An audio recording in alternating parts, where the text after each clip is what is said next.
Scream is the one long-running horror franchise that still managed to maintain trust with audiences, but with one movie, it might have just lost all of that. Welcome back to Film Toppings, I'm galbalaban, and today we're gonna talk about how the Scream franchise, my personal favorite horror franchise, may have lost its way with one disastrous installment. Spoilers ahead for all the Scream films, including the latest one, Scream 7. Though Scream 7 had the strongest opening weekend at the box office for the whole franchise, it's also one of the worst reviewed films in the series, with around 30% on Rotten Tomatoes. It seems like critics and audiences are in agreement that this one feels lifeless, uninspired, and just unnecessary. So I want to break it down piece by piece, look at different aspects of the franchise, and how Scream 7 didn't manage to live up to the standards that the series has set. From the very first film, Scream reinvented the slasher subgenre of horror by exposing its rules and then weaponizing them. It all starts with the opening scene.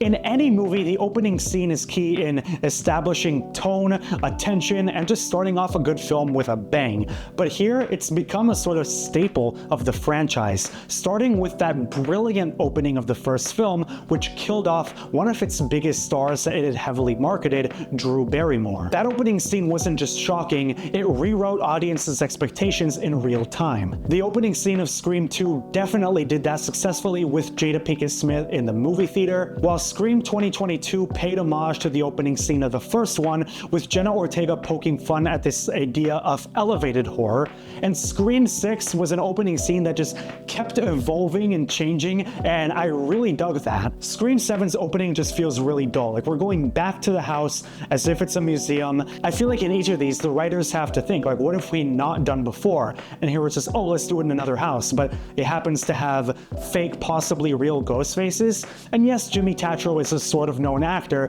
but at this point in the opening scene, like, you know he's gonna die, and it was really nothing special. Then there's the ensemble cast. At its best, Scream thrives on chemistry between actors, and also the guessing game of which of the known and lesser known actors are gonna get brutally murdered by Ghostface. The dynamics between characters like Sidney, Gale, and Dewey really grounded the chaos on an emotional level, thanks to actors like Neve Campbell, Courtney Cox, and David Arquette. Even in Scream 4, where a lot of time has passed since the last one, it was interesting to see what the gap in time since then has left in their relationships and what's changed. And in Scream 5, when the torch finally passed to a new generation, that shift felt earned, allowing Courtney Cox, Neve Campbell, and David Arquette to get their moments while not being the main characters of the film felt like the natural next step for the franchise, including that powerful and very well done death scene for Dewey.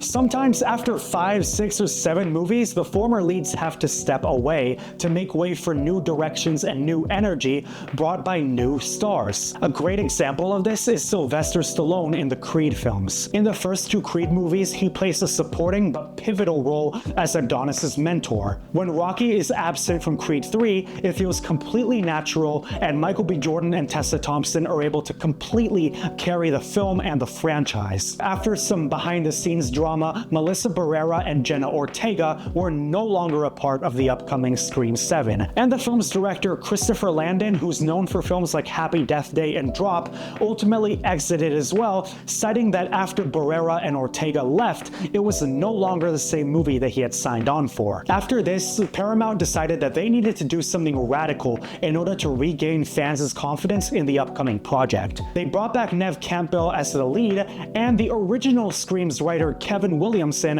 as writer-director. Though many Scream fans welcomed this pivot at first, I was always worried that they were just retreating to familiar faces and narrative beats because they were just out of ideas. And ultimately, I'm sorry, but not every actor or character can be the lead in 6 or 7 movies. As great as I think Neve Campbell is as Sidney, we are again revisiting Sidney years after her last devastating Ghostface attack. She's settled down, trying to rebuild her new life when a new killer is trying to take advantage of her and attacked everything she's built, so she finally has to face her challenges head on. It's a movie we've already seen in Screams 3 and 4, and by the time we're doing it in 7, it feels completely empty. It's still sweet to see Sidney and Gale's dynamics sometimes, but I really think it was a mistake making her the lead of Scream 7. And if we're talking about the bigger ensemble cast, we've got some talented actors in them, but nobody with anything real to offer besides Mindy Mindy and Chad, who feel sidelined here. And it feels like pieces moving around a board that we've seen too many times before. And that's especially dangerous for a franchise built on horror movie satire. Scream wasn't just about Ghostface, it was about the culture around Ghostface. It dissected the logic behind sequels, remakes, reboots, toxic fandoms, and the sensationalization of people's actual pain and trauma. The satire used to feel daring, but that kind of commentary only works if it's evolving along with the genre it's critiquing. Ever since Scream 5, there's been a trademark sequence in which Jasmine Savoy Brown as Mindy gets up and explains some sort of horror movie logic around sequels, reboots, requels, etc. that's likely gonna play into what we're about to see. And when that scene comes in Scream 7, it made like zero sense. It was something around how nobody wants the final girl to get a happy ending, but isn't that what we already saw in all these other movies? Like what? I don't know, man. I gave up at some point. Let's get to the last trademark of the franchise I want to talk about, and that's the Ghostface reveal. The reveal of who the killer or killers have been all along is what defines or even redefines the movie. In the first film, the killer was none other than Billy Loomis, Sidney's own boyfriend, played by Skate Ulrich, with the help of his accomplice Stu Monker, played by Matthew Lillard. It's revealed that not only was he wreaking all the havoc throughout Scream, but had also murdered Sidney's mother prior to the events of the film. This created something really shocking that changes Sidney's world even after the traumatic murders he's already been through, and creates a really powerful climax that requires sacrifice and loss for Sidney, even though she wins at the end. In Scream 2, the killer was revealed to be Billy Loomis's mother, played by Laurie Metcalf, seeking revenge along with an accomplice played by Timothy Oliphant. Now, Scream 3 tried to do the whole thing that Randy is explaining in the movie, which is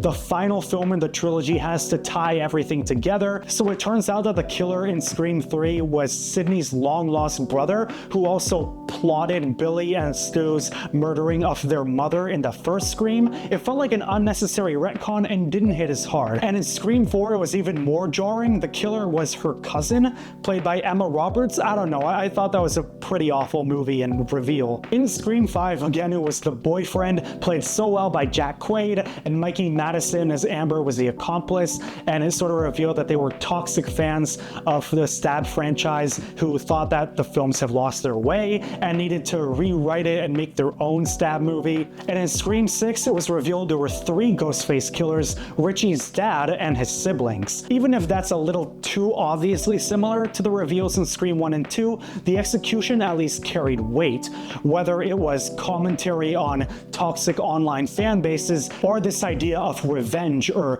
twisting facts and reality in Scream 6. In Scream 7, I'm still trying to make sense of it. Like comment something if I got it wrong, but basically it's her neighbor, played by Anna Camp, who first of all murdered her own son, which, okay, that's just sort of like brushed off by her. She had this troubled marriage, and Sidney's story inspired her to rise up and kill her husband, and then also eventually kill her son that night because he was too much like his dad? I don't know, man. And then she hired this accomplice who worked at the mental hospital to do some AI, make it look like Stu Mocker was back from the dead, and do some gaslighting, you know. Unfortunately, by the time we're supposed to get to the big final battle where Sidney is facing off against the killer, it stopped making sense. The tragedy isn't that Scream changed, it's that it didn't change enough. After a behind-the-scenes fiasco, Paramount made a move that felt like an apology for the freshness of Screams 5 and 6, which are my favorites since the first one, and instead we're treated to the same safe formula again. If they're gonna make a Scream 8, which I feel like they probably will considering this one is doing so well at the box office, I think first of all, I'm sorry to say it, but we should put Sidney and Gale to rest for now. If you're not gonna make Jasmine Savoy Brown and Mason Gooding the main characters, which I feel like they should have already for this movie, then I feel like you need to take a completely radical and new direction here. Maybe Ghostface in Paris, Ghostface in London, Ghostface in Tokyo, Ghostface on a yacht, Ghostface on a spaceship, or maybe maybe do it Predator style, where it's like Ghostface in the 1600s. I'm just brainstorming here, guys. Honestly, I've lost any faith in the future of this franchise or whether it should even continue, which is okay. I just think they should have ended it on a strong note with 6 instead of continuing until people stop liking it. But alas, it's made a lot of money, and I'll probably be back here in no time talking about Scream 27. Let me know what your thoughts were on Scream 7